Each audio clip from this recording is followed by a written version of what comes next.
Thanks for joining me, Mr. P, Chapter 5 of FAKER. The cat is coming up our driveway and having a hard time of it too. The pitch is pretty steep, and the fine gravel is rolling away under her paws. Hang in there, kitty, I call in a soft voice so I don't scare her away. You'll make it. She's not looking at me exactly, but her yellow-green eyes keep shifting in my direction, like she's keeping track of where I am, just in case I'm dangerous. Our new house in Box Elder, Tennessee, isn't huge, but it's in the best part of town. A neighborhood called The Point, because it's on a spit of land stretching out into Lake Persimmon. Dad was firm about that. Since Ariana and I wouldn't be going to private schools, it's important for us to live in the most upscale part of town. In order for Dad to figure out our next operation, we need marks, and marks have to have money. That's my job right now, to help us fit into the community by making friends. I've already started at Box Elder Middle School. It's a little trickier than at Spielman, because everyone doesn't live in the same dorm. Also, at private schools, with the exception of a handful of scholarship kids, just about everybody's wealthy. That's not true in Box Elder, unless you happen to live in The Point. Ariana's a 5th grader at Box Elder Elementary, and she's totally convinced that our next marks will come from her and not me. I don't know why everything has to be a competition. The cat is strolling across the front lawn now, looking stiffly away from me, but occasionally glancing over to make sure I'm still paying attention. She's a calico, mostly white with orange and black splotches, including a dark patch around one eye, which gives her the look of a pirate. For some reason, she appeals to me. Maybe because I've never had a pet before, not even a goldfish. That's Dad's rule.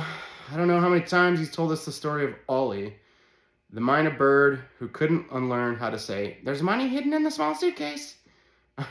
I suffered a lot of heartbreak over that poor bird. Dad had to drive him to another state and let him loose into the wilderness.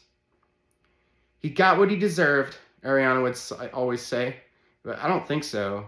And as I got older, I started to suspect that there never was an Ollie.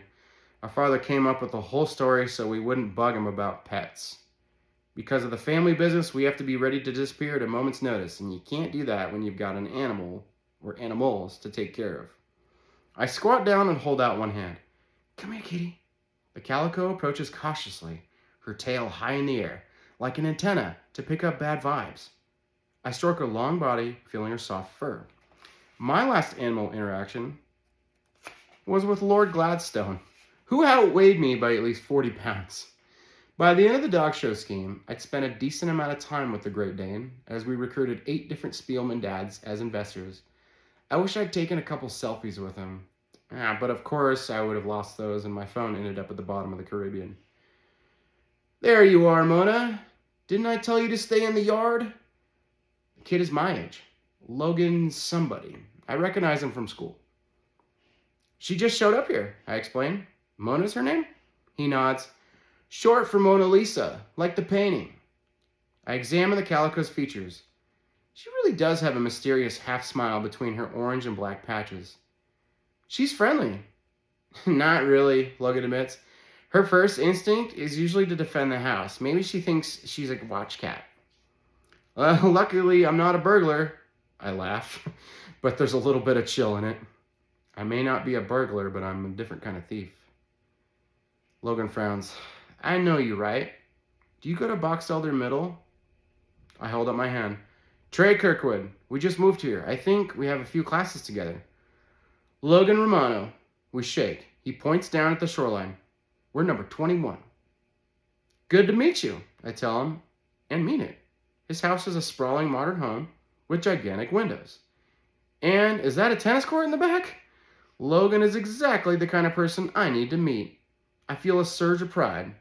Tonight at dinner, I could tell my father that I've made my first connection and that his instincts to rent a house in the Point were 100% spot on. Annoyed that I'm no longer petting her, Mona has climbed onto my sneakers and is rubbing herself against my ankles, meowing in complaint. She likes you, Logan observes. I reach down and pick her up. She melts into my arms, purring like a buzzsaw. See? He goes on. She wouldn't let me do that. Mona sleeps at the end of my bed, and if I move the wrong way, she claws my feet. Mona lets out something between a yawn and a snarl, as if to say, I deny this, it's a filthy lie. Eventually, we end up in the backyard, skipping stones out onto the lake. Mona doesn't join us. She stays away from the water. Logan explains it's too much like having a bath.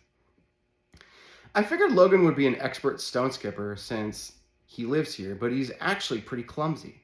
I give him a few pointers and he improves a little. It's important for him to feel like an equal, or maybe even a bit better than me. One of the first lessons Dad taught me when I was old enough to be his wingman was how to lose at checkers without making it too obvious that you're letting the other guy win.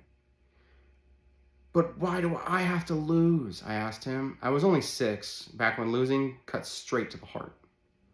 Don't think of it as losing a game, was Dad's reply. Think of it as winning at a more important game. 5 skips, I crow, awarding Logan a congratulatory slap on the shoulders. You're awesome. That's a new record. I actually had 9 skips yesterday, but he doesn't need to know about that. Finally, we go over to Logan's house, cutting through the backyards along the shoreline. We have to squeeze through a few hedges and hop a couple of short fences, but it's easy going. Nobody seems to mind a couple of kids crossing their property. They call out greetings to Logan, and somebody even tosses a cat treat to Mona. Friendly town, I reflect, making a mental note to tell Dad. We lose Mona Lisa at the house next to Logan's.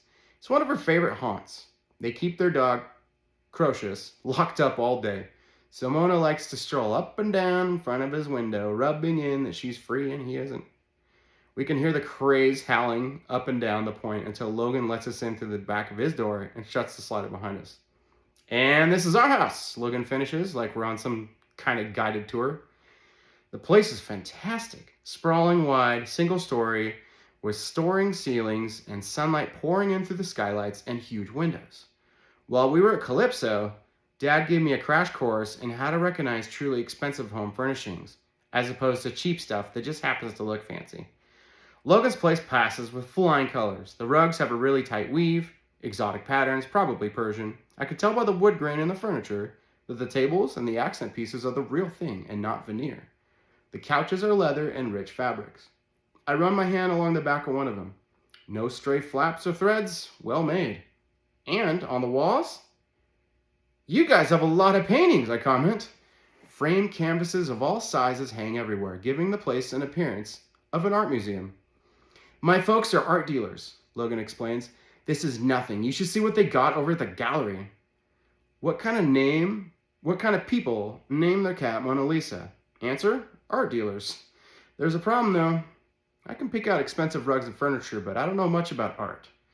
Even though some of the stuff looks pretty amazing, I have no clue how valuable it is. Dad always says that no matter how well you prepare for an operation, there are going to be parts of it you can't predict. When Logan's in the bathroom, I run around the house snapping pictures of paintings and sculptures. Maybe this will help fill in some of the blanks that I can't. By the time Logan gets back, Mona Lisa is at the slider waiting patiently to be let inside. We can still hear Crocious barking his head off. The calico glides into the house like a model on a runway, tail high, a satisfied smirk on her whiskered face. My phone pings. It's Ariana texting me to come home to eat. I have to go, I tell Logan. My dad's got dinner for my sister and me. He raises an eyebrow. And your mom? I hesitate. I'm not surprised that the question is coming up, but in all the operations in all the towns we've ever lived in, this is the first time it's ever been up to me to provide that lie, explaining why it's just Dad, Ariana, and me. We don't have a mom, I reply quietly. She died. Oh, Logan looks stricken. Sorry. I can't explain why, but I wish I hadn't said that. I thought I'd feel more like a partner, but instead I feel more like a liar. Not that Dad would have told me the truth about her if the question had come up to him first. He never does. Ariana phones this time. Where are you, doofus? The spaghetti's getting overcooked. I'm on the way, I snap back and end the call.